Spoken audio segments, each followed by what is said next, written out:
ஆண்டவர் கொண்ட திருச்சித்தம் முன்னில் ஆளுகை செய்ய இணங்கிடுவாய். ஆண்டவர் கொண்ட திருச்சித்தம் முன்னில் ஆளுகை செய்ய இணங்கிடுவாய். காலையில் கதிரவன் பனி போல, காலையில் கதிரவன் பனி போல உன் கவலைகள் யாவும் மறைந்து விடும். 1000 ஆண்டுகள் கழிந்தாலும் அலைகடல் என்றும் ஓய்வதில்லை. ஆண்டவர் இயேசுவை நம்பியவர் அநாதையாகி அலைவதில்லை, அநாதையாகி அலைவதில்லை. கர்த்தருக்குள் அன்பானவர்களே, அனுதினமும் கிறிஸ்துவுடன் தியான வேளைக்கு உங்களை அன்புடன் அழைக்கிறோம். இன்றைய தியானத்திற்கான வேத வாசிப்பு யோவான் 4ஆம் அதிகாரம் வசனங்கள் 28 முதல் 38 வரை. தியானத்தின் தலைப்பு தேவ திட்டத்தை நிறைவேற்றுவதே.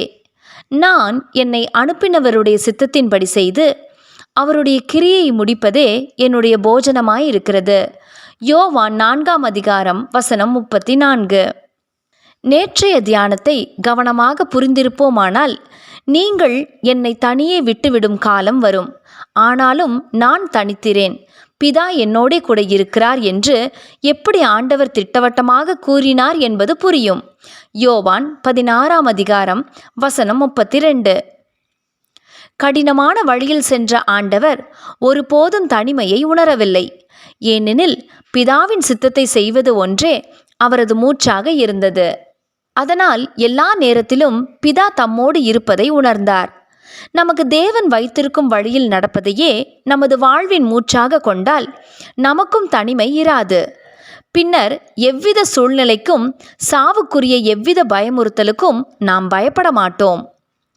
சீனா தேசத்தை சேர்ந்த நோபி என்ற ஒரு இளம் பெண்ணை பற்றி இவ்விதமாக கூறப்படுகிறது. அவள் ஜெபிப்பதற்காக ஒரு குன்றிற்கு சென்றாளாம். அப்போது அவளது விருப்பம் தேவனுடைய விருப்பத்தோடு இணையவில்லை என்பதை உணர்ந்தாளாம். அவளோ, பிதாவே, எப்போதும் உம் வழிதானா, இம்முறையாவது என் வழி செல்ல அனுமதியும் என்று ஜெபித்தாளாம். ஆனால் மகளே, உன் வழி நல்லது, ஆனால் என் வழி சிறந்தது என்ற சத்தத்தை மனதிலே உணர்ந்தவளாக உடனேயே அவள் தன்னை ஒப்புக்கொடுத்தாள். அப்போது ரயில் பாதையின் வளைவில் தற்கொலை செய்ய வரும் உள்ளமுடைந்த நம்பிக்கை இழந்த மக்களுக்கு நீ சொந்தம் என்ற சத்தம் அவள் காதிலே ஒலிக்கத் தொடங்கியது. எழுந்த அவள் அப்படிப்பட்ட ஒரு ரயில் பாதை வளைவையும் அதில் விழுந்து தற்கொலை செய்ய வருகிறவர்கள் அருகில் இருந்த குன்றில் ஏறி குதிப்பதாகவும் அறிந்தாள். அந்த தற்கொலை இடத்திற்கு அருகில் ஒரு செய்தி பலகையை நாட்டினாள். அதிலே, செய்யாதே, முதலில் திரும்பி நோபியை பார், தேவன் உன்னை நேசிக்கிறார் என்று எழுதி தன் விலாசத்தையும் போட்டாளாம். முதல் நாளிலேயே அநேகர் அவளை நாடி வந்தார்களாம். இந்த அம்மையார் தனது 92வது வயதிலே மரிக்கும் முன்னர் ஏறத்தாழ 5000 பேரை தற்கொலை முயற்சியிலிருந்து காப்பாற்றினாராம். தேவப்பிள்ளையே தன் சொந்த விருப்பத்திற்கு மரித்து தேவனுடைய வழியை ஏற்றுக்கொண்டு 100 மடங்கு பலன் கொடுத்த கோதுமை மணியான நோபியைப் போல ஏன் நாமும் இருக்கக்கூடாது? நமது திட்டங்களில் மூழ்கி தவித்தது போதும், என் சித்தமல்ல உம் சித்தமே என் வாழ்வில் ஆகட்டும் என்று கோதுமை மணியாக தேவ கரத்தில் நம்மை ஒப்பு கொடுப்போமா? ஜெபம் செய்வோமா? அன்பின் பிதாவே, நீர் என்னில் விரும்புவதை நான் செய்ய, உம் திட்டம் என்னில் நிறைவேற என்னை உம்மிடத்தில் ஒப்புவிக்கிறேன். ஆமேன்.